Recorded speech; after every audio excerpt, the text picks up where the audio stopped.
Okay, so I don't think I've told you about this yet, but I have a mystery box which apparently was shipped in a Virgin mobile box for some reason from somebody who knows that I love ThoughtSpace and said that I'm going to love what's in here. So I'm not exactly sure what we got, but I figured I would unbox it for you.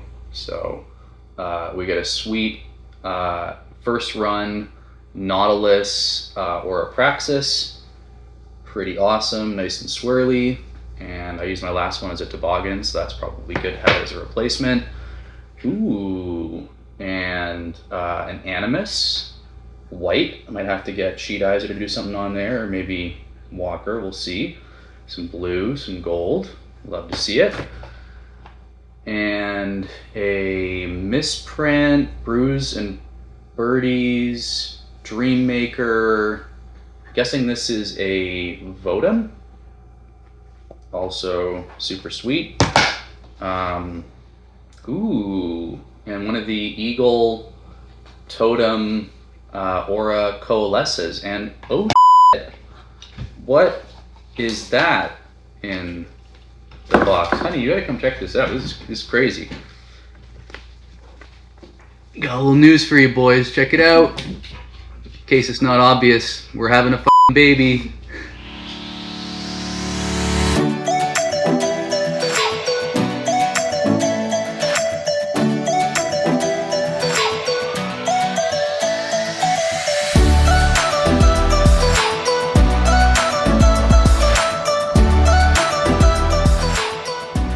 Hello and welcome to episode 23 of Missed Mando, Ontario's source for the latest in the disc golf world. I'm your host, Robbie Holden, joined by my friends and co-hosts, Sean Galbraith and Galen Naidu-Harris.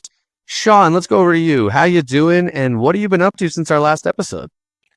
Earlier today, just got back from a little Florida vacation, down to visit the in-laws for Christmas. Had a great time and nice to avoid the that first big snow dump that we had.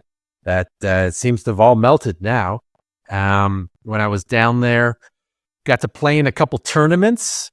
We sort of arranged the flights around these tournaments. Before Christmas, I played in the Battle at Bray.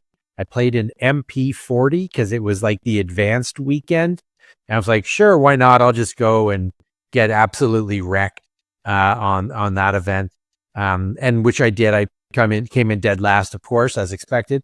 But had a great time on a really fun, extremely technical, not super long wooded course.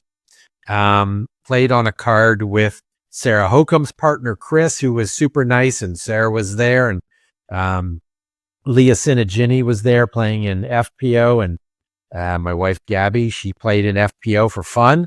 Had a great time. And then just this past weekend, ending yesterday, when we're recording this, I just flew home today. We're recording this on Monday. I played at the chess.com Invitational, the AM side of that tournament. And it was at Olympus, the Paul Macbeth and Dylan Cease owned course. That is an absolute monster. You're throwing off cliffs. It's wild. It's such an incredible course. Highly, highly, highly recommended. I came in second last place in MA3, so this is it's a big tournament for me. And then I was hanging out with a buddy who has a 3D printer, and he made us some Missed Mando minis. We got the color one here, looks sick, and then the one I really like, and this was my mini for the tournament. Didn't help me at all, but a glow. We got a glowy mini. Super, super cool.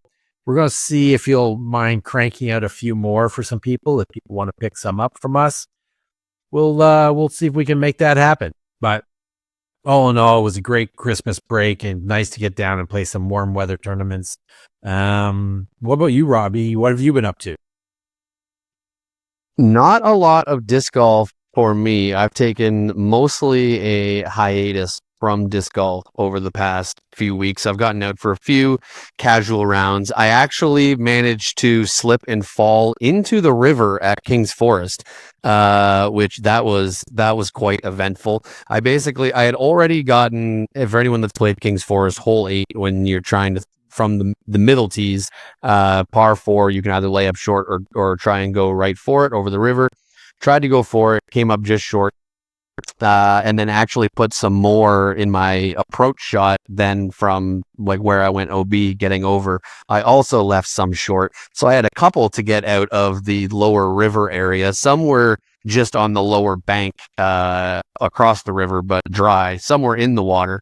2 of them, I got one, no problem. And then the second one, looking back on it afterwards, it was super dumb for me to even try to grab it while I was on this rock, because the rock was like a 45-degree angle or more sloping downwards. And as soon as I got into my crouch position to try and reach down, the grip on my shoes completely lost it, and I went right in waist deep water in December in Canada. Never fun.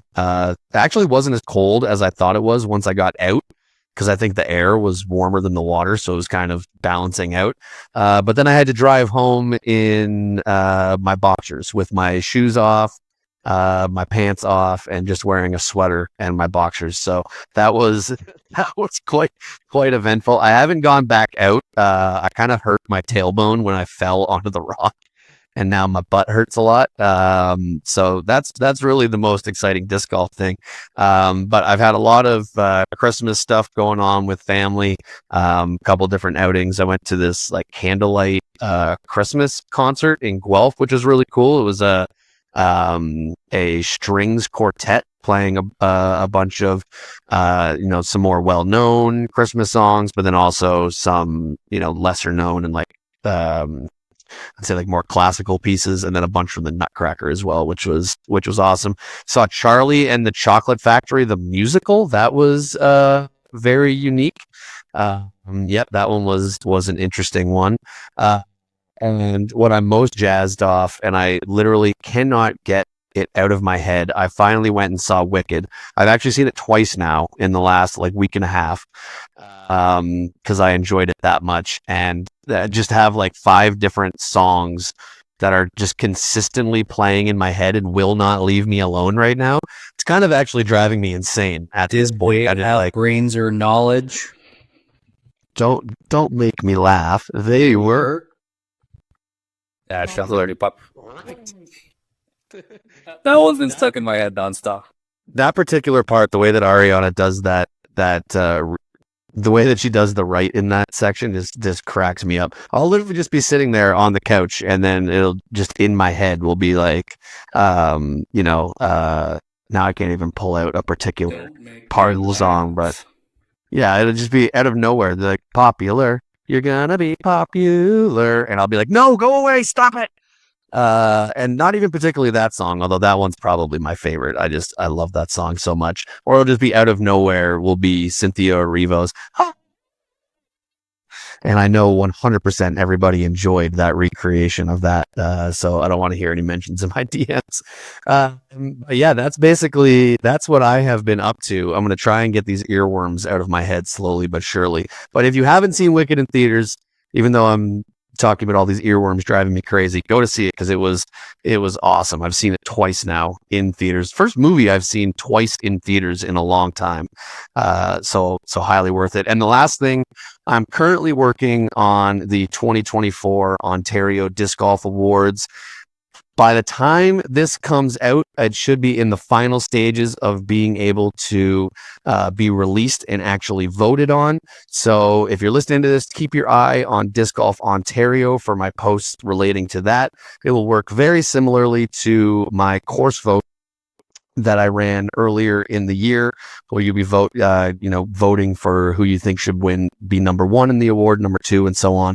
And then they'll get points for that, and the points will tabulate for the overall winner. But that has been a excruciating process at times. We were just talking about it before we started recording. I've gone through, I think it was 165 different PDGA player profiles of people in Ontario that have played MPO.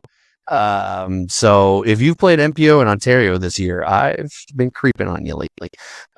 That sounded way weirder than I thought in my head. But anyways, I'm going to move on. Let's throw it over to you, Galen. What have you been up to since our last episode? Honestly, very little, and it is exactly the chicken soup that my soul needed. It has been a busy year, and as folks that know me know, next year projects to be busier. There may be a teaser at some point. Justin may mention it as well in this episode, but I have some news. I'm having a baby next year, and I'm over the moon. But I'm really enjoying, as a result of that, just like not doing anything right now. I've played like 2 or 3 casual, very relaxed rounds of disc golf, just like a club round at King's, like a round or 2 with friends. And I've just been hanging out and enjoying the holidays with friends and family and loved ones, and it has been very nice. So not much to share for the fan of our podcast. I think probably that fan may have seen that news already. Or no, I guess we record things in strange orders. It throws me off sometimes. So they may not have known. So you now know that I'm having a young person who will soon be better than me at disc golf, which is the biggest news any person could have in their life. But besides the biggest news I could ever have in my life, yeah, not much. I forgot that you weren't really actually on the last episode. You were only in for the Albert interview and our podium picks. So it's been a while since you've been here for a full episode. And I've said it to you already a couple times, but congratulations again on that news, my friend. I'm so happy for you. But with that, we are going to move on now to, I was going to say Ontario news, but just kidding. There's nothing has really popped up. And let's go over to you, Sean, for registrations. Just kidding. Nope, there is not much new. I don't know if you want to read this part that you wrote out, Sean. I'll throw it to you if you do. Yeah, there's no new registrations yet, but a lot of events, again, are starting to show up on Disc Golf Scene. Be sure to follow them to get the update as to when they're going to go live in 24 hours. Get that alert. And of course, stay tuned here to Mr. Mando for all of your tournament news. The ones I'm excited, I just saw that the King's Forest Open and the Toronto Open have just been posted. Oh, nice. And they're on the same weekend, but they're coordinating so that the same divisions are playing on opposite days. So you'll be able to play both the Toronto Open and the King's Forest Open, which is fantastic. I'm very excited to play the expanded Dentonia 18 that will be open exclusively and solely for that tournament. That's just going to be super fun. And hopefully, who knows, maybe a thing that'll be able to be a little more common next winter. Who knows? We'll see. But yeah, it's we just finished the season, it feels like, and we're already getting ready for the 2025 season, and I could not be more excited. This the off season thing sucks. I don't want an off season. Let's go right into it. And playing the Winter Wizards down at Niagara-on-the-Lake on Saturday. So, screw the off season. Let's just keep it going. It's kind of crazy. 2025 season is creeping up very fast. We're basically like 2.5 months away from the start of sanctioned tournaments really kicking off and happening every weekend in Ontario again. So we really don't get that long of a break, although it feels much longer when we're in it, because I miss tournaments. I miss tournaments so bad right now. And I didn't realize that the Toronto Open had been posted on Disc Golf Scene now and confirmed that they are doing alternate days. I had heard that they were talking about doing that, but hadn't seen it officially yet. So I am very happy about that, because I wanted to play both, and now we'll definitely get that chance. There was no way I was going to miss out on King's Forest, despite my recent adventure of falling into the river there. It is still one of my favorite courses in Ontario, and I can't wait to compete there. So the Tri-Sided news is breaking news, because it was posted while we were recording this episode. So let's go. While we were recording our interview with Justin, with our guest coming up later on in the show. Yeah. Yeah. Breaking news. Oh, go ahead. No, I'm just saying, watch Disc Golf Scene and Yes. let's get out to some amazing events next year. Thank you in advance to all the TDs.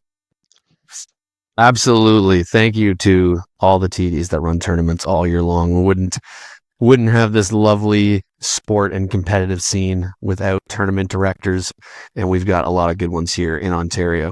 Moving on to some more breaking news, although not really breaking at this point. This news came out, I think like a week ago, but we haven't talked about it on the show yet. The first official disc golf signing going into the 2025 season, at least from what I've seen, or of big signings, I should say. Anthony Barella signs a 3-year contract extension with Discraft, which includes his first signature mold, a modified version of the Cicada, which I believe is like a more understable disc. So I think they're tooling it to be a little beefier than a standard Cicada for Anthony Barella's arm. So that'll definitely be interesting to see. But fellas, any thoughts from you on this signing? I think it was pretty. Oh, that looks pretty. For those listening to the podcast, Sean just pulled one out. What are your guys' thoughts? And just for me, this really came as no surprise. I didn't think Anthony Barella was going anywhere. He fits in with Discraft perfectly. Had a great season last year for them, which was his first or his second season with Discraft. I think it was his second, maybe. I don't remember. It was either his first or his second season with Discraft. Had lots of success last year, so no surprise to see him sign there again. Galen, let's go over to you. Any thoughts from you on this Anthony Barella signing? Yeah, not much to add except that was what my question was going to be, because I had not heard about the retooled Cicada. So I was going to say, are we going to make that more stable to overstable? Because a Cicada can be flippy for people with an arm as noodly as mine. So for Anthony Barella, I can't imagine that going well with the disc as is, though I don't want to diminish the disc as is at all. I just can't see him loving a disc with that stability. So that makes sense. But yeah, I'm with you, man. It's for me, Anthony Barella and Discraft just kind of feels right. It's crazy to me that this is like the second year that he's been with them. So it feels like it's been forever. But I sort of expected him to re-up. I'm happy that he did. And news as expected and news that I'm happy about. Sean, anything from you to add on AB re-upping and on the Cicada news? Absolutely no shock that Discraft wants to keep him in the stable. 4 wins last year, absolutely monster season. The Cicada is kind of surprised. It's not a disc that I would associate with Barella at all. I mean, it's kind of like their River. It's kind of like their sort of neutral, glidey 7-speed. It's a 7.6 -1-1. Like whether you're gonna make like a 7.6 -1-3 to hold up to his power. Like, what is it going to be like their version of like an Eagle? Maybe that could be cool. I don't know. In the release video that they put out, they showed Anthony Barella testing some of them out in the parking lot outside. I'm assuming the warehouse or where they manufacture for Discraft. And it definitely looked like it was pretty stable. I saw a few comments underneath that were saying that it's just a T-Bird, which, I mean, Anthony Barella, I'm pretty sure he came, before he signed for Discraft, he was with Innova. And I think he threw the heck out of T-Birds. So maybe they're trying to go for that type of disc in his bag. But from the video that I was watching of him throwing it in that parking lot, they definitely had some pretty good stable finishes to them. So not sure exactly what the flight numbers will be on that, but will definitely be interesting. I think it'll be, I mean, if for my arm, if I want a Cicada, I'm going to get a Cicada. I don't need the Anthony Barella Cicada. I don't think it would fly remotely the same for me as Anthony Barella makes it fly. So is a very, very safe assumption. I don't bag much Discraft, and I don't know their lineup very well, so I don't know what their what their T-Bird / Eagle disc is currently? Yeah, you're not familiar with Discraft very much. So too, but So yeah, but I mean that's pretty cool. And again, the least surprising signing I think that we're going to see in the off season. And January 1st, as of this recording, is a day and a half away, and contracts end December 31st. So we're going to be coming into silly season and seeing a whole bunch of player signings and maybe some bad news about players who are not getting re-signed. It'll be very interesting to see how the companies and the market responds to the sort of the regression to the mean of the disc golf market. Hopefully everybody who wants to get a touring contract can still get one. hopefully. And if we stick by our usual release schedule, this will be coming out on January 2nd. So by the time you're listening to this, there might already be a ton of announcements out there, and we might already know a lot. But that's just how it goes sometimes in this podcast world. We can't get all the news right away. And all that new news, if there is new news when you're listening to this, first of all, hello from the past. Hello, future person. But if you do know about news when you're listening to this, wait for the next episode of Mr. Mando, and I'm sure we will be talking about it all. We've got one. Just to answer my previous question, what Discraft's version of a T-Bird is? It's the Athena. I was about to say Athena. Yeah, that's what I was thinking. 502, which is totally T-Bird. I do dig that disc a lot. The Athena throw is real nice. So Yeah. maybe it will be more of an eagle. I'm not sure if Discraft has like an eagle facsimile. I don't know that they do. If there is one, I don't know of it. They've got, the Stalker is kind of a -1.2. The Sting is. So what are an eagle's numbers? Is it -1.3, -1.2? An eagle? Eagle's a -1.3. Okay. Yeah. Which I don't know that I'm just sort of looking through some discs. I don't think they have a -1.3. So that could, that would be an interesting slot. Yep. If you're curious about how it looks in the air being thrown from Anthony Barella, which will look nowhere near how any of us and probably most listeners of this podcast will look throwing it. But if you want to check that out, I believe it was on Discraft's Instagram page, probably a collaboration post with Anthony Barella. So you can probably go to either of their pages to check that out. Moving on, we've got one more piece of disc golf news that I wanted to touch on. After 12 years with the company, being a co-founder of the company back in 2012, Cale LaVisca has left Prodigy Discs. Absolutely crazy news. I could not believe this news when I saw it. I've said a couple times on this podcast that when I was first getting into disc golf, Cale LaVisca was one of the pros that I really liked to watch, and especially when he was throwing M4s down some wooded lines and just getting them to flip up perfectly was incredible to see. He's currently the #1 rated MP40 player in the world, at least in the Masters world rankings, which takes into account round ratings. I don't know if he's the highest rated MP40 in the world. Wouldn't surprise me if he was. But #1 in the Masters world rankings for this season. And he also made a follow-up post to squash some rumors that were out there, that it was because Will Schusterick was named CEO over him. And he made a follow-up post to just squash that, say it had nothing to do with that. Him and Will are great friends, and Will absolutely deserve the position. And there really hasn't been, at least from what I've seen, any news on what might be next for Cale in his disc golf journey. So interesting to see where this might go. Shawnee G, let's throw it over to you and some of your thoughts from this news.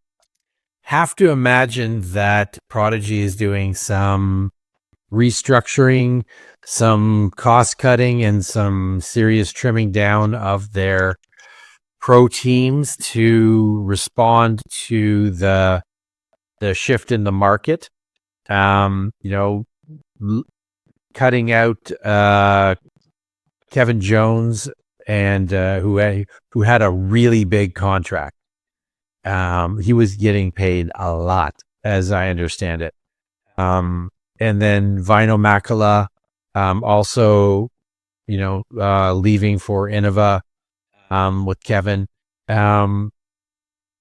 You got to think that Prodigy and Will has seen the numbers, and it's like, we got to make some hard choices, and we gotta right the financial ship. So hopefully they're able to do that. I throw a bunch of Prodigy discs, and I definitely want to be able to keep getting them. When I was down in Florida, I bought another like 4 or 5 backups to my backups, because I want to make sure I can't get rid of. I already lost one of them, of course, but I can't be without them. Are you gonna start running out of space on that shelf behind you? I'll just buy more shelves.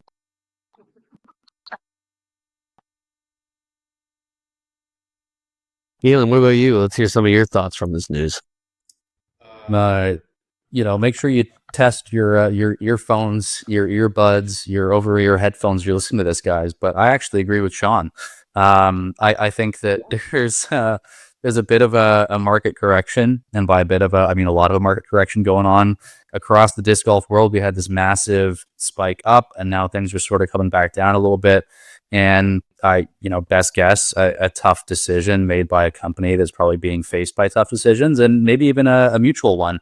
I don't want to, make it sound like it's something that I'm suspecting is purely on Prodigy's side. I mean, it's tough to know for sure from the outside, but I wouldn't be shocked if they took a long, hard look at each other, and just said, you know what, it's time to move onwards, and hopefully that's the best for everybody involved. Yeah, I was sort of alluding to the fact that with even with AB, it feels like he's been with Discraft forever. It really felt like Kale had been with Prodigy forever, because in a lot of ways he had been. So I guess I'll just say I'm excited for what's next for the company, and who they perhaps bring in to try to match, having somebody on the roster with the gravitas that he had and has, and excited where he goes next as well. So hoping for the best for Prodigy and for Kale. And I was kind of blown away, and I'm expecting, like Sean, even though we'll never probably find out, that this was just the market dictating that change had to happen, and both sides agreeing that it was the time to make that change.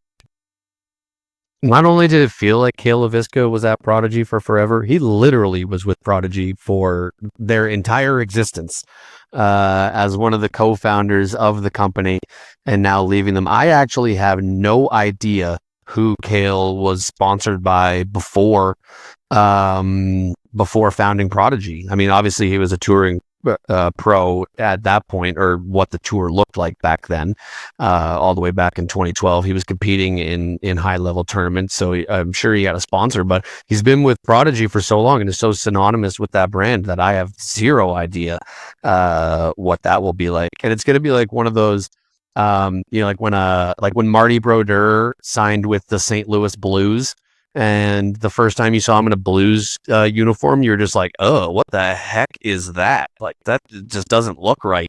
That's going to be Kale LaVisca wearing some other company's jersey. It's going to be like, what the heck is this? It's so foreign, and just your brain can't comprehend it. So that'll be interesting. Definitely. Best of luck to Kale in whatever his future endeavors are. He's obviously, in the back end of his playing career. He's still a very high rated MP40 player, as we talked about. But he's not like going to tour stops and doing that sort of stuff. He's got his own business that he runs, Airborne Disc Golf. So I'm sure there are big things coming for Kale, and we will talk about that news when it comes out. And with that, we are going to go now to our feature interview for this episode. We have a very special interview, one of my favorite people to run into at tournaments in Ontario. He is an MP40 crusher who went 6 for 6, a perfect undefeated season in MP40 this year, and is currently number 5, the highest rated MP40 player in all of Canada. Without further ado, Justin Murphy. Our next guest joined the PDGA in 2016, went pro in 2019, and he's been crushing it in MP40 for the last 3 years.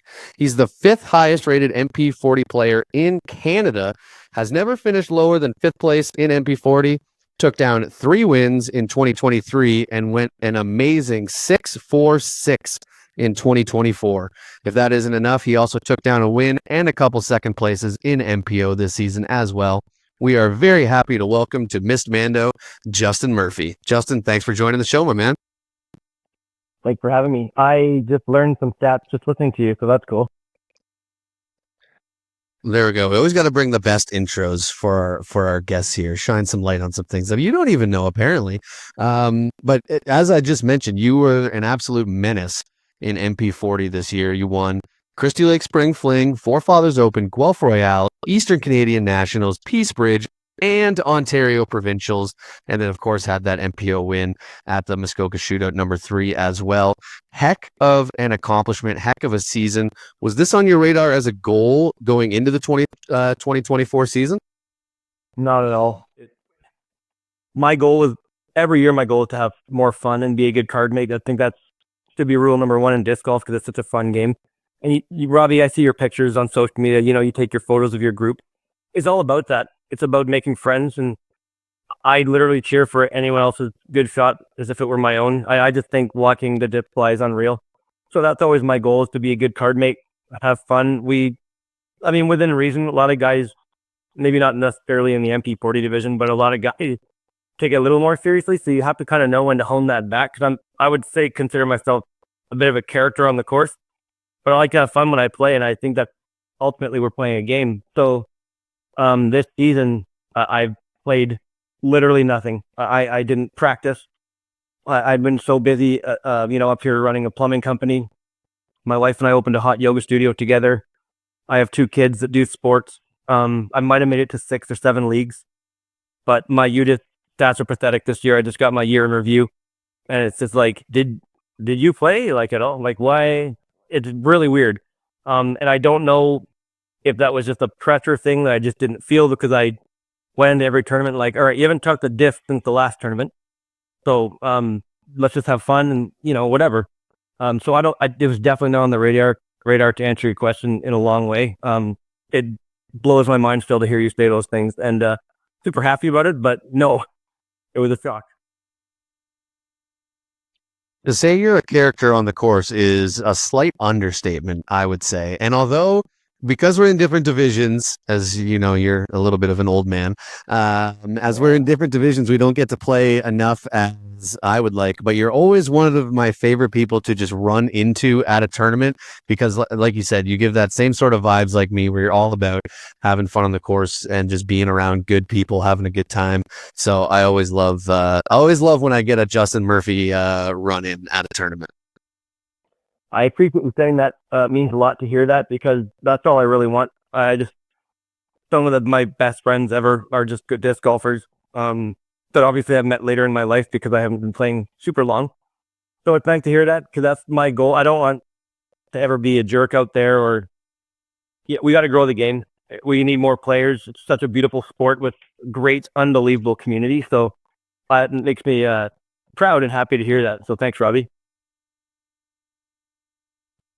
Yeah, I was kind of like you, Justin. After my 2022 and 2023 seasons, my UDisc recap was like, did you even play this year, you nerd? Like, where were you the entire time? And I don't know. I tried. But so you mentioned that, you felt like, no, go. So that might happen again, because I believe, if I'm not mistaken, congratulations are in order for you. They are, and they are appreciated. I think at the end of the year, that's just going to say, delete the app. You're not playing. That's basically what I'm getting at. We already cut you off there. Yeah. No. I appreciate the congratulations. But yeah, whatever amount I scaled back from the last 2 years is going to scale back another degree for the next year. But what I was going to get to was the start of your disc golf career, your disc golf journey. You mentioned that you don't feel like you've been playing that long, but we, in our intrepid research before the episode, saw that you had first joined the PDGA in 2016. So you've been around for a couple of years. Was that when you first found the sport? You sort of joined disc golf and the PGA at the same time, and what or who got you hooked? Yeah. A summer, was it the first year? It must have been. So I got the PDGA number, I believe, somewhere in the late fall of the first year I played, which was 2016. I played right around my birthday. A neighborhood dad who I didn't know at all came over and we were talking. I think our kids were playing or something, and he's like, "Yeah, man, you should come, to Chicopee with me and play disc golf." I'm like, "What?" He's like, "Disc golf." I'm like, "What's disc golf?" He's like, explain it to me a little bit. I'm like, "Okay, maybe." Like, I love sports and I've always played sports, but I said that doesn't sound fun at all. Actually, it sounds stupid. I'm a golfer. I was a golfer. I'm not anymore. So I went with him. Later that week, he's like, "We'll have beers on the course. It'll be for fun, that kind of thing." And I'm gonna say That's like 100%. Well, the beer got me. I'm like, that sounds sweet. Like it's an outing, a social event. So it was Zach Jollifer's his name. Sorry, I should have led with that. Really good disc golfer. Actually, I think he just kind of stopped playing competitively, but he was up there too. He'd be a force to be reckoned with an MP40, I think. But I think by the fourth or fifth hole, I was hooked. I said, "How do you get a membership here? Where do we buy more of these things?" Because he had let me throw his starter pack. We were splitting it. We were sharing his DX magnet, DX, or maybe what's the buzz? What's the other? There's like a not leopard in there. No, it was a disc strap one. So it was a Stratus. Oh, it did. A bulb. What's their like weird line that no one uses? I couldn't say that's not nice. But there's like the Z line, and then there's the one up from that, like F. It was excellent. So it's kind of flexible. So a really weird buzz, but they all flew the same for me, to be honest, because I didn't know what I was doing. So just throw it on a ton of highs there, up in the air, 50 feet, and be like, "So we're trying to get to that basket?" Yep. Okay. And then I also remember that first night, I thought I had really understood the putting aspect because I was jumping toward the cage every time, and I'm like, "This is way easier," but it was from like 11 feet, and I didn't know that you weren't supposed to jump, outside the circle. So he's like, "No, you got to stop practicing like that. You can't jump towards the basket from 12 feet. You got to be way out here." So it was amazing. Chicopee is No slam. will hold this. Yeah, exactly. Chicopee holds a special place in my heart as that course that got me hooked. It's still, if they ever get it back in some capacity, one of the top courses in Ontario. I saw your poll that you guys had, and I thought to myself, man, Chicopee will be on here if this influx of new players in Ontario had an opportunity to play it. So that's how I kind of got into it, and it's been obsessed ever since. I think I said in an episode around that time when we were talking about course votes that if Chicopee was around, it would easily be in my top 10 and probably in my top 5. I was lucky enough to play provincials when it was there between Foxwood and Chicopee in 2019. And of course, a bunch of practice rounds leading up to it. And the fact that now it's been almost 5 years since it's been open. No, I guess it'd be 4 years since it's been open is a heartbreaker for Ontario disc golf. Because I first started in 2020 and it was not open in 2020. So it's got to be 5 years. There we go. That sounds right. Anyway, just the crying shame. The special course, man, with 18 fantastic holes. It's a bit of a grind for anyone who doesn't like hikes, but yeah. But throwing down 18, it's like a 980-foot par 4 that was just downhill, like 250 feet. You really had to let her rip, and it was just a special place. So I've heard rumblings that it might be opening again, maybe with a redesign. That'd be So nice. that community is fantastic in disc golf, just like the Guelph community, and so we'll see. From what I never got to play Chicopee, but from what I hear, it sounds very much like Trail Hub. I don't know if you've played that out. I haven't played Trail Hub. Listen, I play tournaments. That's it. I wish I played more, but I have not played Trailhead. There are occasional tournaments at Trail Hub you might want to look into and destroy that course too. So you played 10 events this season, and that's sort of 10 to 13 seems to be about your average, I would say. As you mentioned, you're pretty busy. Do you try and play every tournament that, you have time for? Or are there certain are there certain tournaments that you're looking forward to or looking to try and get into more than others? And then how do you decide whether to play MP40 or MPO? Is it just simply if MP40 isn't offered, you'll do MPO, or how do you make that call? Normally, so how I choose the tournament is first and foremost, it starts with, "Hey, honey, I'm thinking about this weekend. What do you think?"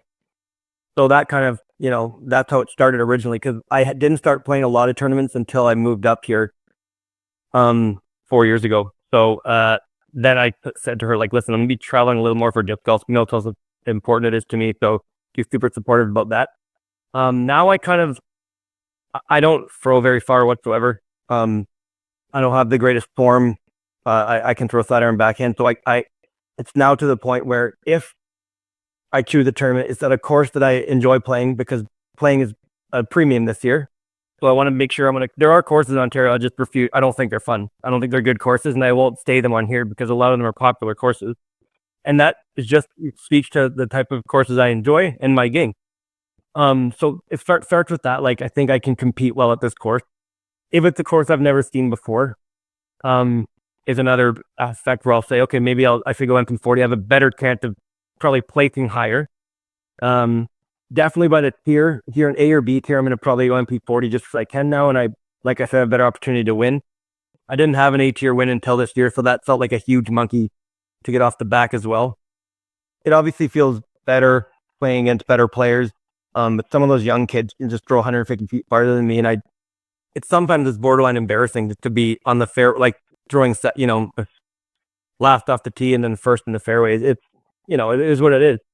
But you take them to a technical course or whatever, or get to the putting green, and that's where I'm more confident. So I number of factors. It does start off obviously with family first. And then after that, it goes down to like, all right, do I enjoy this course? Who's in the division? Listen, I've already said this, but every disc golfer, for the most part, 99% of them are just great people, and I enjoy everybody. I just love the social side of it, so I don't care. But sometimes I'm like, oh, cool. Gigi's playing MP40 in this one. I'm gonna go play with Gigi. Play against him. Scott Jameson I never played with this year, so I signed up for MP40 at Riverside. Riverview? What's it called, Robbie? The one in Guelph. Riverside. Well, Royal, yeah. No, the apparently you have to have there. Eastview. Yeah. So Eastview in Park. Right. Okay. Sorry. I'd never seen any of those courses either. Like, kind of went in blind, so I said I'm just gonna play MP40 for that. But honestly, as I get older too, it's just easier to play the older divisions and shorter layout sometimes. And card mates are the kind of factors. It's nothing really special, I would say, nothing specific. You mentioned there being outthrown by young guns all the time on the course, and it just reminded me of, I think, my first memory of you. I don't know if we had even officially met yet, but I think this was 2 years ago at the Forefathers Open. I was still in MA2 at the time, and you were teeing off on the lead card, and Jake Voskamp goes out and rips just this absolute crush into a headwind, I'm pretty sure, too, and just mashed it. And then you step up next, turn to the crowd, and go, okay, you can all look away now. And I knew right from that moment I had to figure out who you were, because I couldn't stop laughing at the fact you were in second place going into round two, and that was your mindset. But these young guns, they bring the heat sometimes. They do. Great example. I remember his shot with that race still. That was one of the nastiest drives I've ever seen on a hole that I've birdied it before, but it takes for me 2 special shots, and he's made it look so easy. So I do remember that. And I also think I probably let go of my disc early one out of bounds, if I remember correctly. One of those rounds I did, and it might have been that one because everyone was there. It takes a bit of getting used to I'd say, to play in front of people. In 2020, I played a big event, a disc golf pro tour event in Waco, and there was like 600 people lining hole one, and your name is announced. And that was like, I think that moment, that tournament, when I played there, was what elevated my game to the next level, because I came back and just nothing compared, and I found it out. The nerves were gone. no one's watching, who cares? So that was kind of a really cool experience. But speaking of people that can all throw farther than me, that was also an interesting experience.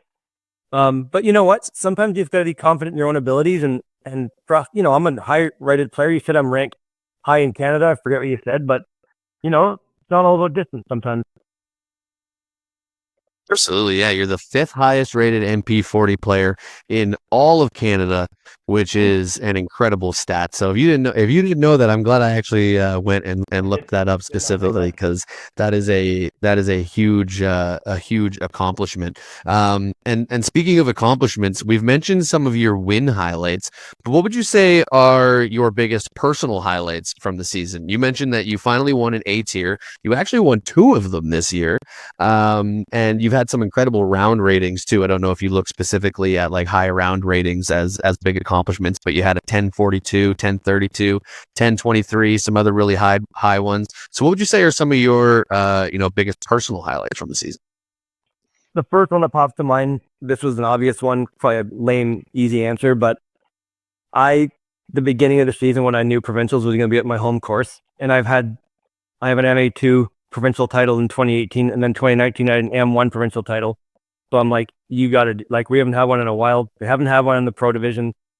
Obviously MP40 is not a super packed division, and it's a tournament kind of up there a bit. So I think there's maybe 7 or 8 guys, but that was one. I'm like, if I hadn't got the ECAN earlier, the A tier, that was one that was probably the only tournament I felt pressure this year, was provincials, like knowing that this was the one I wanted so badly. I wanted another provincial title before I'm just too old and irrelevant to collect another one on my home course. So I thought it was a really good opportunity. And actually what added the pressure to that one is I was well aware that I was 5 for 5 in MP40 wins that year too. So I knew, I'm like, Justin, you got to do this. Just get the clean sweep, and just trust in your game and all that stuff. So that was a huge highlight, was setting a goal to win the provincials, doing it, and playing well, getting an 8 tier. When I signed up for both those, I knew I wanted one of them, so that was another one. And after that, it's always just be a good person, be a good friend, and bounce back. One that comes to mind was the first term of the year. I'm always super proud of how resilient I can be with after completely shitting the bed. Sorry for my friend. I can have a horrible round, and just know that there's more rounds, more holes to play. The next hole is another birdie opportunity. And the black fly fling, I believe I shot probably sub 940s. It was the first round of the first term of the year. There were some external factors with a card mate on that one, which has never happened to me before, where this fellow actually got ejected off the card and kicked out of the tournament on hole 8. So that was kind of weird. And as soon as he left, I said to myself, let's do this, shake it off. So I think the bounce back's a big one, and I ended up screwing that 10, whatever you said, the highest round of the year in the second round of the black fly fling on the exact same layout on the same day.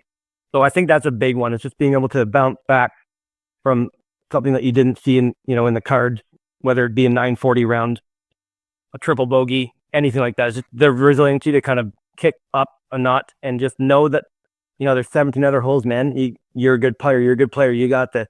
So that's that's really it. The A tier, the provincials, and then always just being a good person on the course and help develop this game with newer players. Yeah, What represents that sort of? Sorry, you went from a 930 on round 1 to a 1042. It definitely goes to show the importance of having a good card, or like what other players, what the vibe of the card can do to a game, and the importance of working on your own personal mental game to be able to sort of play past what negativity might be thrown at you from the card. So is it something that you're working on, that sort of mental side of the game to overcome and move past some of those things, or is it just something you just sort of go? Yeah, I think the confidence is a big one that a lot of people lack. You see it, I see it. A lot of young disc golfers, which it's not their fault. They are so much talent, so much power, It's just when they come to the putting green, they don't believe in themselves, or they overthink it. The huge one too. We've all stepped up to a 20-footer in practice and nailed 10 in a row. It's that's a huge. I think that's a part of my game that I don't give myself enough credit for. Is I just don't. I know I can do it, especially when it comes to putting. That's the example that came to my head. But card mates, I often find, and there's no census, there's no stat for this. I'm stat Mando, but I seem to have a lot of guys dread on my card, and I think it's because we're having fun out there. And I truly want the best for everybody in the card. If I happen to win, awesome. If not, guess what? I have a wife and kids who love me and a job and in a house and all this stuff. So if you put things in perspective mid-round like that, you can give yourself some positive advice, reaffirmation, those kinds of things. Man, it's crazy how much it helps your game compared to just throwing in a field, which is good, but the mental card is so important to this game. So yeah, good card mates, always gonna be good scores. I was gonna say, I wonder if there's any correlation between trying to be a good card mate, and bring the good vibes, and being able to have bounce back rounds. Because your exact description was like 10 different tournaments for me this season. Although, albeit, I'm usually going from like 880 to 980 and not 940 to 1040. So slightly different there. But I know that you're a hockey guy. So in hockey, the locker room, you'd say that every team needs a glue guy. And I think that every good card of disc golf needs a glue guy. And I think that you represent the disc golf glue guy very well. And I don't know how I would, but I want to figure out some sort of like statistical analysis on if card mates play better with you, just based on that. Because now that you said it, my brain won't stop thinking about it. I think there's something to be said. I Bringing kind of pay attention. the best in other players is truly awesome. Yeah, it is. Like I said, it's that community. We all, for the most part, want the best for each other. Yeah, and I am a glue guy in the hockey locker room too, Robbie. That doesn't surprise me one bit. Yeah, a little bit of Ryan Reeves, a little bit of Austin Matthews with the clutch tournament wins. I like it. I don't know if you're a Leafs fan. I guess you like looking at me funny. Maybe we need some Habs or something. Okay, we're good. No, I was worried there for a second. We're gonna have to go to a different guest for tonight. I was trying to think if I could be any more opposite from any player in the league than Ryan Reeves. I was just trying to think. I'm like, that's the elite. Like, I am so the opposite of that guy. He is tough, strong, and I'm not. I'm a wimp and a wiener. But I got some skill, so that's all you need, right? I guess. And a good attitude. Maybe not tough and strong, but like every single person that plays on that guy's team seems to want to run through a wall for him. So I think there's something to, at age 36 or whatever, getting 1.35 x 4 years when none of your play ever substantiates getting that amount of money to play hockey. People just seem to love that dude. And from all the reviews that I hear, people seem to love this dude, Justin Murphy. So I mean the comparison in a kind way, as do I mean the Austin Matthews having some skill out there comparison in a kind way too. Shifting gears, right back at you, my man. So totally shifting gears. What does the off season look like for you? I know you're a little further north than we are. I think a little bit north of Bracebridge, south of Huntsville, if PDGA is to be believed. So you have weather to deal with. You have family, of course, that's playing a part in when you can get out, how you can get out. And just for me, like these guys have heard me complain all year about my first disc golf injury that I've had. Sean's at 65 or whatever he is. Robbie keeps contending with whatever he's contending with. So we're focused on, longevity, injury prevention. I just threw a lot of stuff at you. I'm not sure what's going to stick to the wall, but curious what the off season looks like for you from a disc golf perspective. You're looking at it right now, buddy. I do a lot of sitting and reflecting, talking with friends, a lot of plumbing. I snowboard and ski with my kids quite often. We're a few minutes from the hill and we all have night passes. So that's something I like to do. But I know there's a disc golf podcast, but I don't disc golf in the winter at all. I have a basket in my basement that I will putt from 35 feet and in if I'm bored. But I haven't touched a disc. I played the King's Forest doubles thing. Before that, I hadn't touched a frisbee from the provincials win, and I haven't touched a disc since the doubles at King's Forest. I listen, I'm 43. The body hurts. I play hockey in the winter. I just have other things, right? Disc golf is there, and it's, I think, the most important. It's on my mind more than anything. But yeah, I don't play at all. I did find myself missing it today because we've had a bit of rain up here, and a lot of the snow is kind of dissipating, and we have a garbage course up here in Huntsville that's just awful any other time of year but winter.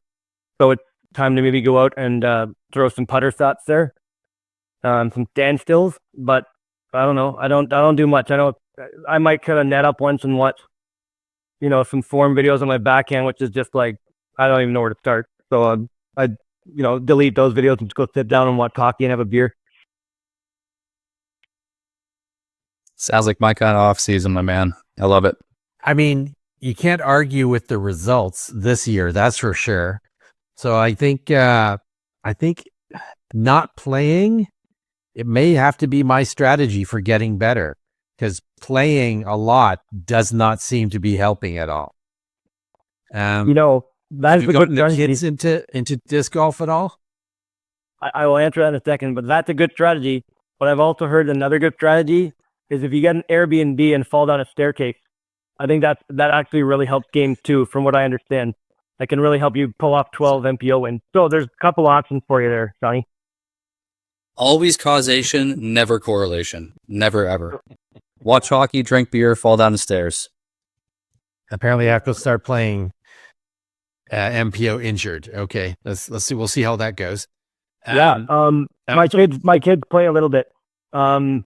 It's more like I've got a little 9-hole course here at my house that I practice on. Not enough. I really should having the luxury to have something like that. So the kids will come out and throw. I have an ace run shot down the driveway that's 205 feet. I'll take like a bag of envies with me or something and just try and ace it. And the kids will come out then if they see me out there. Otherwise, my son Sebastian, my oldest, he is grade 9. He will. He played league quite a bit when we first moved up here. He started getting really good, but he's one of those guys with a lefty backhand and a righty sidearm. It just doesn't make sense to me. So they're both doing the same thing, buddy. So I don't know. But he liked it, I think, just to spend time with me. Then my youngest is Beckett. He's in grade 6, and he played in the junior black fly fling this year, actually. And it was weird. I think he went to a playoff for second place. They're just doing a playoff for a trophy, essentially, because the kids all want a trophy and a disc. So this other kid had ran away with it already. It might have been Nico, actually. Anyway, and they did a playoff for second, and it went 3 holes. And on the third playoff hole, my son, who apparently doesn't know pressure or anything like that, just drills a 20-footer, like way up in the air, hyzer, lands in the basket. I'm like, what? And I got it on camera, and it was a pretty proud dad moment. But I don't think he cut for this since that. So they do it sparingly, not as much as daddy, but probably not as little either. I mean, I barely play as well. So, but it's nice. It's always nice to get out there and something to do with the kids. That's another cool part about disc golf, man. You can play it as seriously or as fun as you want. And it can be I can take my wife and kids to Limberlost and we can just dink around, or I can go and play a tournament for an A tier for money. So it's really cool that way. Makes it pretty versatile. I don't know who's up for asking a question, so I'll just jump in. So maybe, yeah, I know, right? It's we are nothing if not professional here on Missed Mando. That is for sure. I was just you mentioned a message about like my plans for a potluck on Monday, so I don't know. It's not even invested in the interview. Geez, you mentioned earlier talking about picking tournaments based on like course selection and where you will actually enjoy to play. So which type of courses or course styles do you like better? Do you like to be deep in the woods, shredding tight lines? Do you like more open park style course? Where do you find the most enjoyment? It's such a good question. It's weird. I know it's a question pretty stock on podcasts, but I have a strange answer. I strive on forest courses. I have a really good, not really good. I have an accurate enough sidearm to be able to scramble well. And putting in the woods, I just find like things are framed up for you sometimes, or there's no wind. There's just not a basket sitting in a wide open field, and there's kind of things to gauge distance off. I don't know what it is. I seem to play better there. but I absolutely love playing ball golf courses, which does not play into my game at all. It's the strangest thing ever. It's some weird anomaly. I don't know. I think ball golf courses are so beautiful. You get spruce, you can really open up as much as I can open up at least. And they're just gorgeous pieces of property. But no, man, I thrive on the forest courses, so I don't really know. It's kind of a feel each course to course. A little follow up on that, and I think I should know the answer to this because I'm pretty sure you wrote in your entire top 10 in a comment on one of my Facebook posts. But what is your favorite course that you've ever played? Well, I did vote Project 15 as number one. I have a hard time not saying Waco because it's always neat to watch a course on coverage or Gomez or wherever you see it, or on the DGPC network, and then go play the course. It always plays. I find they play slightly easier than you would think. Still not easy, but it just doesn't feel the same. It feels smaller almost. So the Beast in Waco was just that's the cool course, and it doesn't. The reason I cherry picked that one is because it does not require distance whatsoever. Maybe a few of the holes, but compared to some of the other ones you can get on the Disc Golf Pro Tour, that's fair game for even a noodle arm who's 40. That one comes to mind. And also I played Fountain Hills in Arizona. It was beautiful, but it was just frustrating with the people walking everywhere and rollerbladers. It was almost unplayable, and there's always construction going on. But that was a really cool course as well. But no, I'd say the Beast and Project 15. And I do have plans at some point. I said for my 40th birthday I was going to go somewhere in Finland for a vacation and play a bunch of courses there, maybe a tournament. But then the pandemic happened.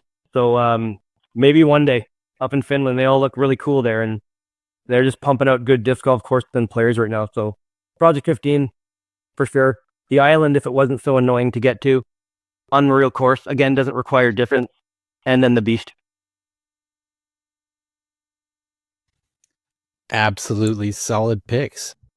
So speaking of traveling for tournaments, you're ranked 102 in the world for MP40.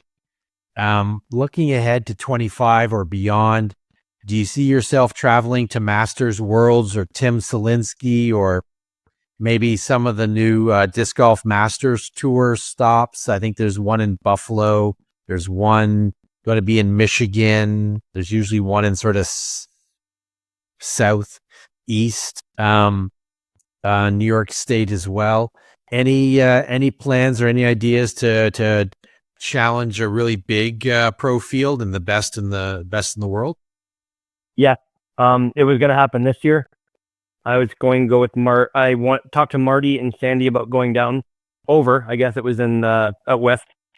And then it's just we opened a hot yoga studio here, my wife and I, in Huntsville. And then with plumbing, it was just it would have been irresponsible to leave jobs the way they are, lose clients, lose contractors that I work for. So, life first, unfortunately. But there's always plans. I wanted to play the Chain Hawk Open at Zip Pass, but I would have gone in the open field in Florida. I often find myself looking in on the Masters scores and checking out round ratings, and because that's kind of all we can really do, having not played the courses ourselves, and kind of rate them again how we think we might do. And I always sit there thinking, like, man, I could go top 10 on a lot of these if I just played well. A lot of these Masters tournaments on that Masters tour in the States. So yeah, it's on the mind. I'd love to find the time to get down there and travel and do it. Hopefully this year. It would mean skipping a few tournaments in Ontario, which I hate doing. That's where my friends are. But yeah, it'd be a cool life experience. Similar, like I said Waco a few times. That was just like you know what, screw it, I'm going. Let's just go. It's gonna be fun, good experience. Maybe meet some cool disc golfers. So yeah, definitely in on the radar for sure.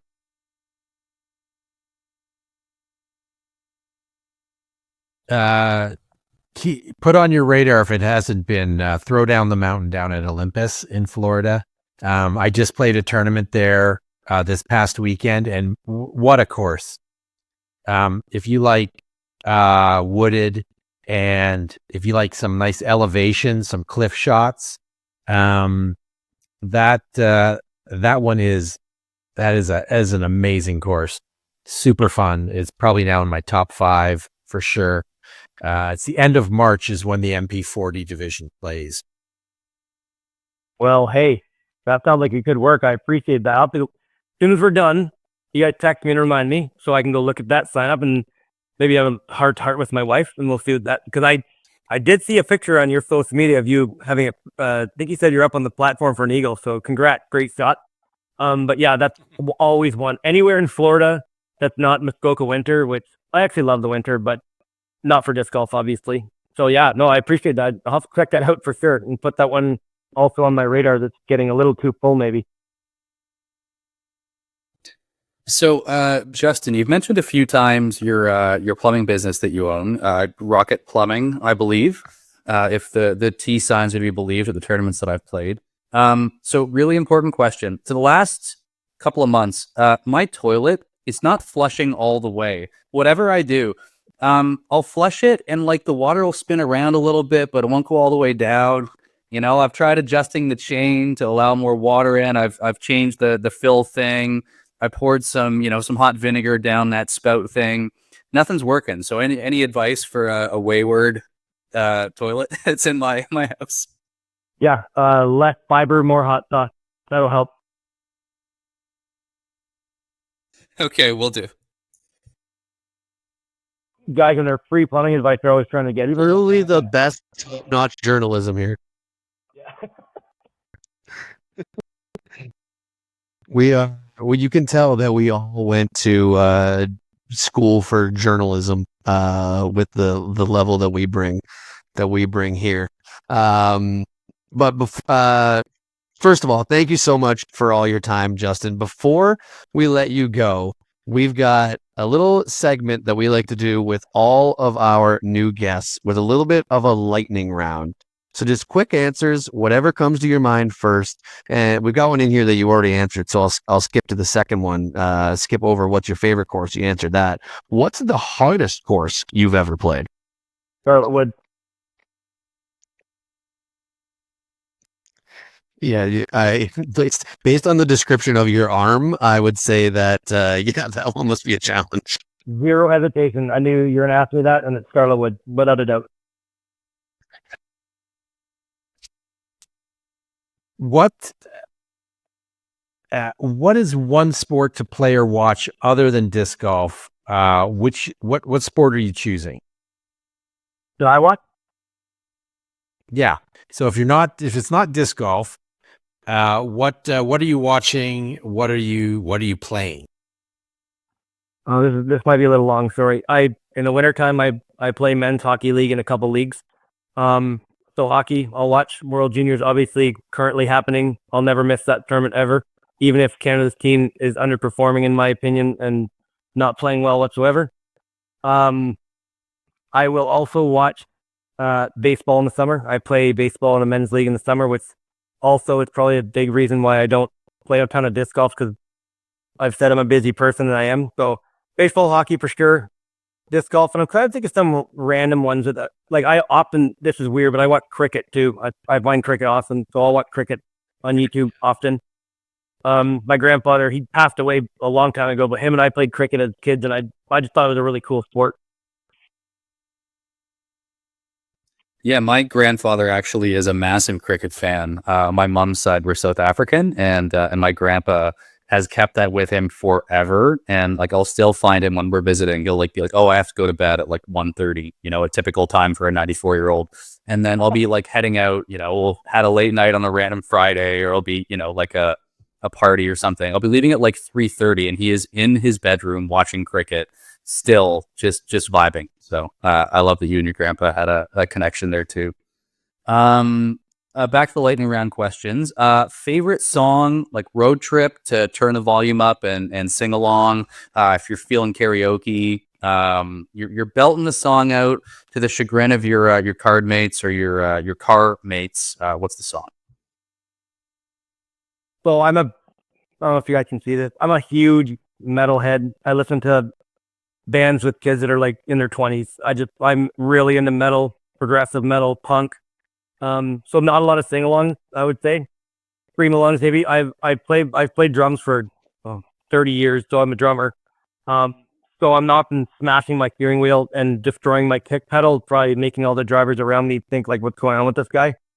But there is always a go-to, and it's weird. When I go to a tournament, I will put on Incubus's one of their first albums. I think it's called Make Yourself, and I can sing that album. Well, I attempt to sing that album song 1 to 12, and by like song 9, my voice is gone. But I just felt it out, thinking that I sound like Brandon Boyd, their singer. I don't know what it is. It's just, I know all the lyrics and I sing, and it's typically not as heavy as the music I listen to, but that is definitely one of them. Absolutely love it. What's your favorite place to stop for food on a road trip?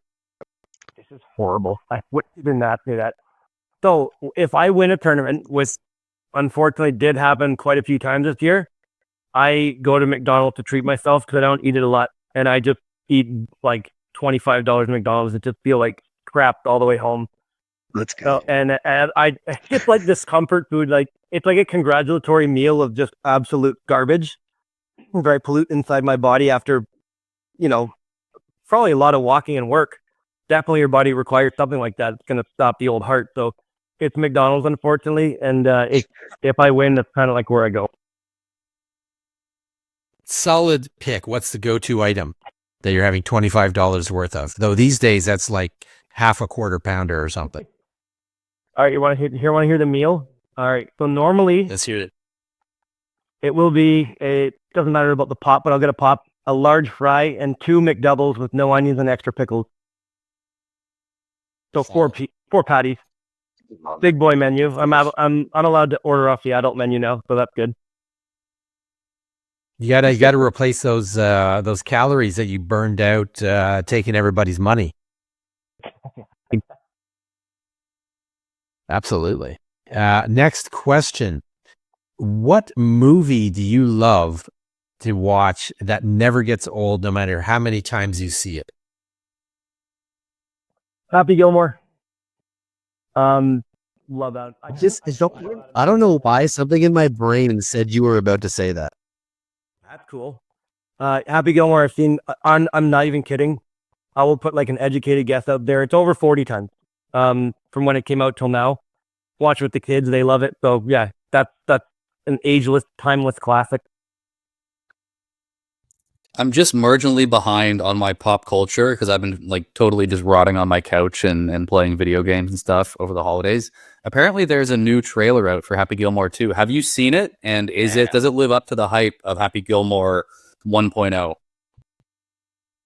I don't know. I mean, if that's true, I have seen it. I have seen you can never know what you're seeing on social media these days of what's true and what isn't, what's clickbait. I did see some sort of headline somewhere that I continued to scroll past. If it is true, they better nail it, because you can destroy the cultness of a movie by trying to do a second one 20 years later. I don't know. I hope if they do it, I hope it's nailed, well and correctly, but I think they should leave that one alone, man. As I know, it's not only in the works, but there's a trailer out for it. Am I wrong, Robbie and Sean? I think there was a trailer, but I haven't watched it yet. There's like a teaser trailer. It's like 45 seconds long. I think the release date on Netflix is June or July 2025. July 2025. Yeah. So recently I was listening to the Spit and Chicklets podcast recently, and they had Sean Avery on, who said that he's in the movie. He has a bit of a camp. I don't know how short it is. He's been in a couple movies, but says that it is now. Obviously, he's going to talk it up because he's in the movie, but says that it's hilarious. Lives up to that same sort of humor from the first one. So I'm definitely skeptical, but hearing that review, I don't think Sean Avery would BS about that sort of thing. So I've got a little more confidence. But I've got one little follow up. How many times on average would you say during one round do you pull out a quote from Happy Gilmore? Because for me, it's probably like at least 2.5 per round. I wouldn't say per round. So it's not that often, and I think mainly because we're playing golf. It's not golf kind of thing. I'm not going to quote it on here, but there's one I say often. It's a naughty language, so I won't do that. But I'd say like maybe definitely over like, but the over under is 3.5 per season. It's over 3.5 in a year, which is funny because the movie, I don't know when it was made. I was probably in high school, maybe early 20s when it came out. So it's been out a while. And I'm still quoting it. So yeah, I'd say 3.5 would be a good over under for how many times I quote it during the year. And then also 3.5 might be the same number for card mates who understand the quote. That's the other tough part.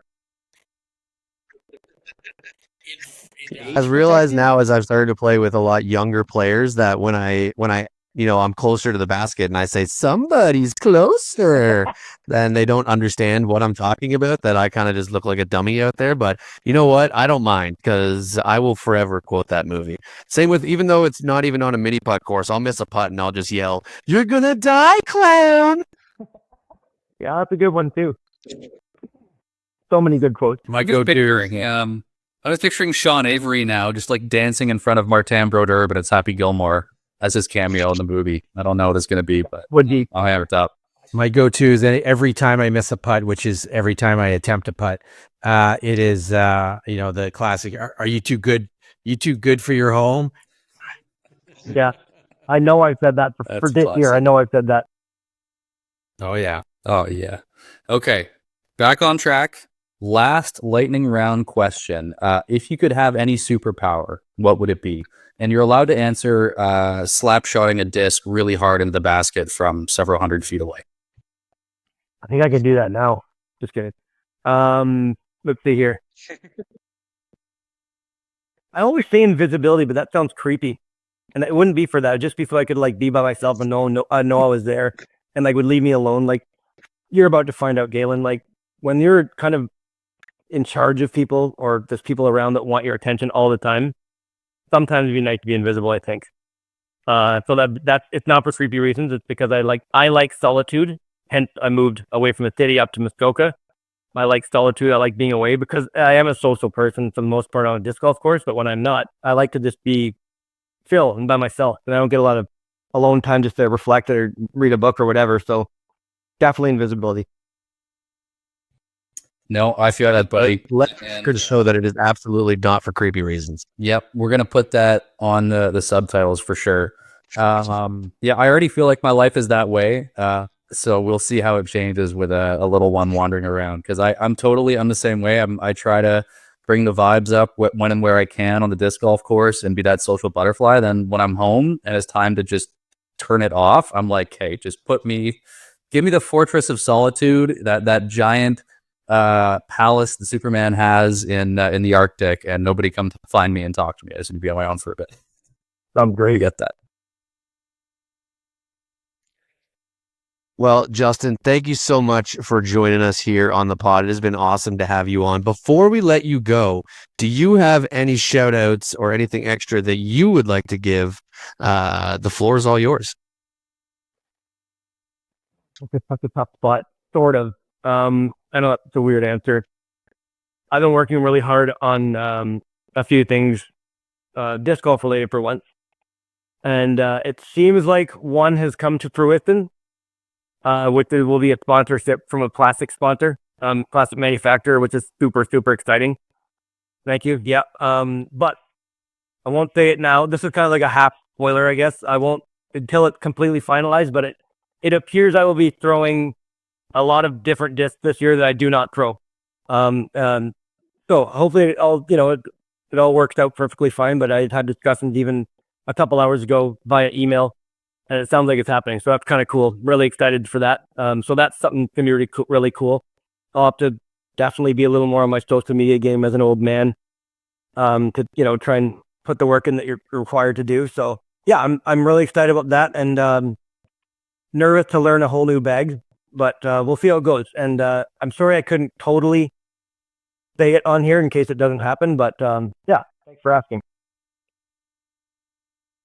Well, congratulations on that. And any of our listeners, if you know Justin's bag very well and know what he currently throws and is going to have to get rid of, let us know so we can start to weed out the options and try and speculate and generate some news here. That would be much appreciated. But Justin, thank you so much once again for joining us here on the show. It has been a long time coming.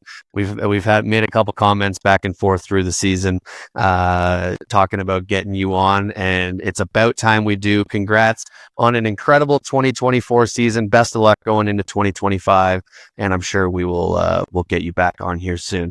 So that was Justin Murphy, and we will be right back on Missed Mando. Welcome back to Missed Mando. Thank you so much to Justin Murphy for coming on and joining us. That was a really fun interview. He is such a good dude. And like I said, one of my favorite people to run into on the course. He's such a good vibe. And we are going to move on now to our Missed Mando podium picks. Last episode, we did the FPO free agent picks, and Galen once again for back-to-back drafts absolutely dominated us, taking 44 total votes to 7 for Sean and 8 for myself.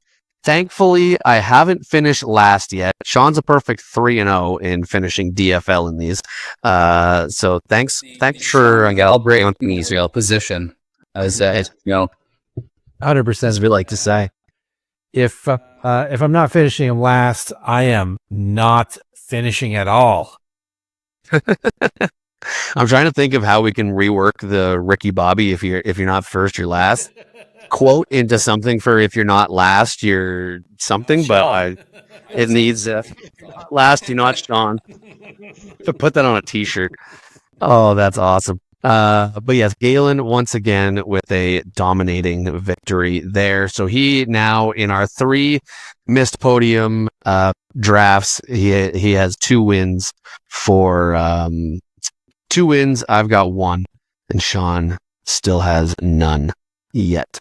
But we're going to put a stop to Galen's run right now. We are drafting this week disc golf excuses. Very vague, very broad, and that's exactly the way we want it. The order will be Sean, Robbie, Galen, snake style draft as always. So Galen, yes, you will pick back to back. And you're first. You don't have to ask like you always do, even though I know for a fact you understand how snake style drafts work. But anyways, Sean, you can take it away with what your number 1 pick in the disc golf excuses draft is going to be. Oh man. So many possible excuses for why I play so badly. I'm going to go first with a good one. The wind changed after I released the disc. Yeah, that's a classic. Swaying the wind in any sort of way is an absolute classic disc golf excuse. It's always the wind's fault and not your fault. That's what we've learned. For my first pick, number 2, and we might just shorten this a little bit to make it easier for Sean on the graphics, but my pick is going to be, my shot would have been perfect if that tree wasn't there. Just if that tree wasn't there, it would have been perfect. I feel like I used that way too many times. Yeah, we might be able to like shorten it to like if that tree wasn't there, ... or something for the graphic. I don't know. We'll figure it out. But anyways, that is my first overall pick. Yeah, that was going to be first off the board for me too. I had it phrased as who put that tree there? But yeah, I'm 100% with you. Okay, so we're going to go back to back here. So picks 3 and 4, I'm going to go the first of my 2 picks, I'm going to go You Niced Me. Always. I feel like that's a classic. I got to take that one off the board because obviously words can alter the trajectory of discs that have been thrown into the air. Of course, we all know this. Somebody niced you 100% up there in excuses. And for my second pick, 4th overall, I'm going to go with, that disc's really beaten in for me. That disc has gotten really flippy lately. Releasing a disc that's done the exact same thing it's done every single time you've thrown it for the last 30 years. But all of a sudden, this one throw that you messed up, no, the disc is getting flippy. That's crazy. I can't believe the disc would do that to me. It's always the equipment fault, the equipment's fault, and never the operator. That's always how it goes. I will be honest and say that I did not prepare for this at all, so I'm kind of trying to scramble and think in my brain now of what some disc golf excuses might be. And I am gonna go with just an old classic that definitely happens on the course and can get in your head, but sometimes is just, oh, actually, you know what? No, I'm changing my mind. I just had a different thought. I'm going to go with blame the baskets. Yes. Stole it right from Sean. Let's go. You can even just put that in as I got prodigy, because I feel like that is that's the number. Even if it's not a prodigy basket, I feel like people will still say I got prodigy. Absolutely what I was just going to say. Thank goodness. Thank goodness I changed up course. Oh, man. Absolute sniped it right from you. Am I going to get away with it? Damn prodigy baskets. Is it going to get to me? Is it good? Because that's got to be number one. Like, it's got to be the number one. Oh, yeah. Damn prodigy baskets. And this is that is exactly how I felt. For those that don't know, I run a fantasy hockey league, and Galen joined it this year. And that is exactly how I felt like 7 different times during our fantasy hockey draft this year, where I was about to take someone, and then Galen got him like 2 picks before I could. The worst. But it's all a lot better when you're on the other side right now. Sorry, Sean. Man, I thought that was going to be my ace in the hole. I was like, is he going to get back to me? Is he going to get back to me? Yeah, that dropping all the way to 6th would have been crazy with a retro. No way. Oh geez, I don't have, what's the, and I got to come up with 2 in a row. What's your backup? Yeah, you need 2 of them. Oh, jeez. Okay.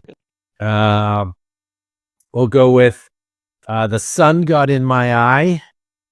Okay, yeah, I like that. That's oh man, what else is another one? Slippery tee pad. Yeah. I mean, as someone who represents the prior to the new tee pads, I was about to say, as somebody who represents the White Spruce Disc Golf Club, you know all about slippery tee pads. Yeah, well, get used to, because now the shorts are up. Now they are some of the finest in the province. Thank you, White Spruce members and the tee pad replacement program.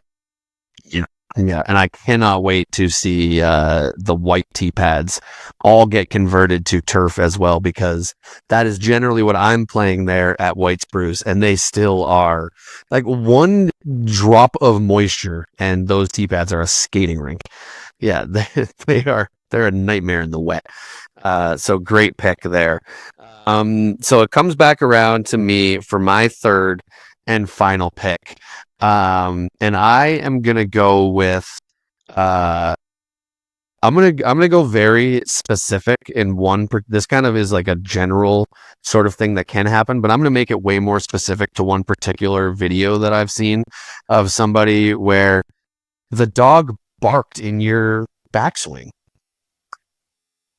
Blame the dog barking. I don't know if anybody's seen the clip before. I think it's Macbeth putting, and it's like completely silent. And as soon as Macbeth pulls it into like his waistline, like as he's getting ready to release the putt, this dog in the crowd barks. And then it was the person holding the camera too, and you just see the camera go down, and all you hear is, "What the hell was that?" So I could have gone more general with just like noise in your putt, but I will make it very specific and blame the dog. I like that. I was weighing a few options here. There's I didn't get much sleep last night. I got in late. All these tournaments in Ontario, you're camping, you get in after dark, you're setting up your tent. Oh, I just couldn't sleep that well. That was tough for me. There's I wasn't going to say anything to him, but, Robbie was talking through my backswing, and it really threw me off. But I'm going to lock in something I have heard so many times, especially as somebody that plays at the same courses consistently. I have like so many rounds at Brawny and Kings Forest. I'm going to go with, I think they moved that OB line. That's not where that used to be. I'm going to lock in. Yes. Oh man, that would have been in bounds like a month ago, but they changed the line. I think we're gonna lock in the phrasing. We're gonna make this work for Sean on Facebook and Insta. As I think they moved that OB line. It's gonna be my last excuse. Lock it in, and that'll be the end of our podium picks, I suppose, fellas. Love it. Yeah. So just to recap, we've got Sean has wind direction changed, sun got in my eyes, and slippery tee pads. I've got if that tree wasn't there, the shot would have been perfect. Damn Prodigy baskets and blame the dog. I'll have to reword that to something to make that more about in the dog in the putting stroke. But anyways, Galen also has you niced me. The disc has gotten too flippy, and they moved that OB line. I absolutely love that. I don't know if you guys have any honorable mentions. I don't think it was on air while we were recording, but Galen said beforehand, the dog ate my disc. That's a more unique one. And I did just have one in my head that I'm playing blind. That 100%. I wish I had drafted that with my third pick. Now I didn't think about it till afterwards, but especially playing amateur tournaments in Ontario, where sometimes, not a lot of the times, but sometimes people are traveling, 3-4 hours to a tournament. It's a very big province, and as an amateur working a full-time job, you don't always have time to get out to a course before you play it. So I've heard that excuse a lot in the past, and I wish I had drafted it. But I don't know if you guys have any honorable mentions that you're thinking of in your brain right now that you want to throw out. I also love, I already dropped one or two. I also love the fake injury. My shoulder's been feeling funny today, or I slept weird. My neck kind of hurts today. I'm like, I've played rounds with you 3 out of the last 5 days. You were not complaining. Your shoulder's fine. I've been listening to every episode of the podcast, Sean. You didn't complain. That was Galen. Your shoulder's not hurt. Listen, wait till you turn 40. Wait till you turn 40 and me closing in on 50. The wind shifts and something breaks. It's not that the wind shifted for my excuse and the disc did something. The wind shifted and my shoulder popped out of its socket and my back started hurting. The wind shifted and I fell down a flight of stairs and then I won a tournament. Apparently that's the way to do it. So I'm looking at stair heights and calculating the angles and double checking my insurance. But absolutely. Yeah. Well, I think that draft went very well there, gentlemen. I don't think any of us prepared for that, and I think we do a good job coming up with those on the fly. Which of these picks do you think is going to win it? Ooh, yeah, and let's take our own personal votes, and if you're voting for yourself, who would you have finishing in second place? And I would say, looking at this, honestly, I really like my my group of 3 there. But if it had to be someone other than me between you two, I would say that I would lean. Oh, they're both so good. All 3 of these teams are so good here because it really is just how creative you can be with coming up with these excuses. I'll lean Sean. I'll lean Sean, especially with the slippery tee pads. I've experienced that and probably have used that excuse a couple times at White Spruce before. So I'll say Sean. What about you? Let's go Galen. Hot take here. Hot take. I know you had yourself in first, Robbie. I think Robbie is finishing last here. I think you came hot out of the gate. I think if that tree wasn't there, damn baskets, you were here and Sean and I were down here. And then you came in with the hyper-specific example. This is like our snacks episode where it was like, I forget who it was, but one of us chose something super specific. Well, it wasn't like, Welch's was top tier, but there was something else where I was like, that's too specific. You could have had that entire category, but you chose one thing and you shot yourself in the foot. I think if your choice was, that noise messed me up. That was so loud that threw me off. I think you would be easily far and away the winner, my friend. But I think specifically the dog, that is such a niche experience. A lot of us play with dogs. I do. I've never had a dog fuck my throw. It's never happened. true. So I'm actually going to lock in Sean in first with wind changed, sun in my eyes, slippery tea pad. I like me for second, and I'm sorry, Robbie. I like those first two answers. Those were unreal, but I think that third answer there is going to pull you down to third. Might be a hot take, but I'm locking that.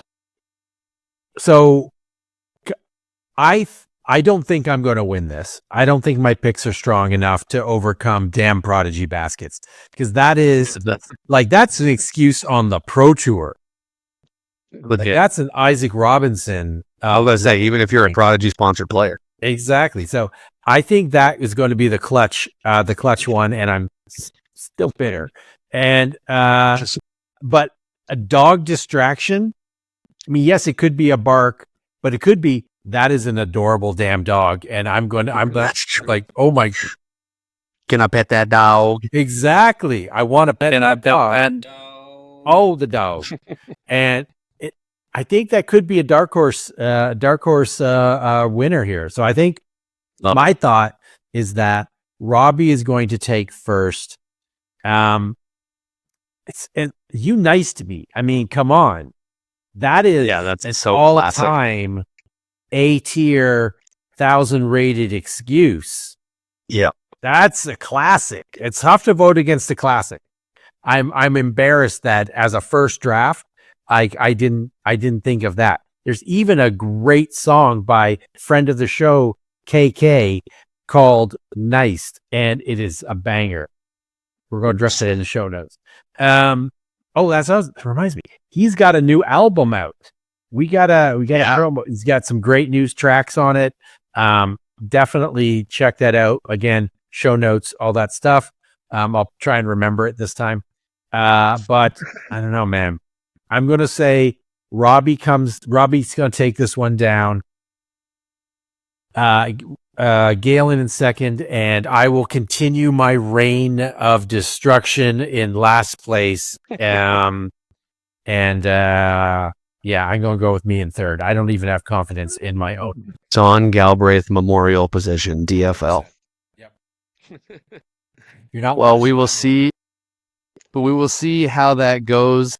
I will have these up for votes tomorrow when we're recording, or Wednesday when we're recording, and this will come out on Wednesday or Thursday. So the votes will already be up beforehand. So anybody that wants to vote without knowing whose team is whose will already have voted. I'm sure if you've waited, go check out on either Disc Golf Ontario, Canadian Disc Golf Hub on Facebook, or our Instagram page, or go vote on all three if you really want to. If you really want to boost the numbers for who you think should win, me obviously, you can do that as well. So keep an eye out for that, and we will see who comes away with the victory this time. With that, that is going to do it for us here on Missed Mando, and we have Sean concocted a special little sign off here that I'm going to throw to him to kind of however he wants to set this up and start. I'll just throw it to you, Sean. So we had our Generation Alpha intern write our outro, and it's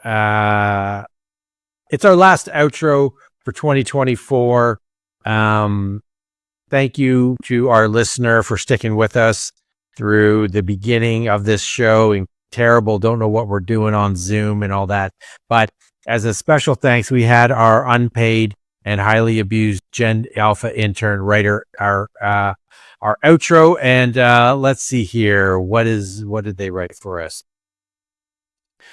Yo, as 2024 hits the GG, we gotta drop mad love to you, the real MVP, for riding with us through 23 banger eps this year. Yeah, this little show about Ontario disc golf, straight W, no cap, and it's all because of y'all. Every time someone pulls up and says they're vibing with the pod, it's a whole dub. Y'all keep us lit for real, for real. We are juiced for 2025. It's finna be fire for the show and Ontario disc golf. Bet we'll keep spilling the tea right here on Missed Mando. Big ups from the squad, Galen, Sean, and your boy, Robbie Holden. Stay drippy, and we'll catch you on the course, fam. Skibbity top top, yes, yes. Almost made it through.